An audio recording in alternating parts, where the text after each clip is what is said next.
कुठलाही पदार्थ जर आपण तोच सारखा जर केला तर त्यातल्या चुका काढायला मात्र घरातले असतात बरं का। आता हेच बघा ना, मी आज गोबी मंचुरियन करायला घेतली आणि मी नेहमी करते त्यापेक्षा थोडासा बदल होता, परंतु तो त्यांनी ओळखला आणि पहिल्यापासून अगदी शेवटपर्यंत त्यांचा एकच टोमणा चालू होता, आज जरा गोबी मंचुरियन वेगळंच लागते।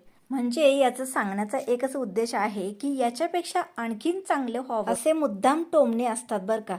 तुमच्या घरात असतात की नाही कमेंट करून नक्की सांगा। खरं तर या गोबी मंचुरियन मध्ये बदल काहीच नव्हता, फक्त यामध्ये जो मसाला मी रेडीमेड घालते तो नव्हता, मी घरामध्ये जे आहे त्यामध्ये केलेलं होतं। फ्लावरचे काप केले, स्वच्छ धुवून घेतला, त्याच्यामध्ये मैदा, कॉर्नफ्लॉवरचे पीठ, लाल तिखट, मीठ, फूड कलर घातलेला होता, थोडंसं पाणी घातलं, डीप फ्राय करून घेतलं।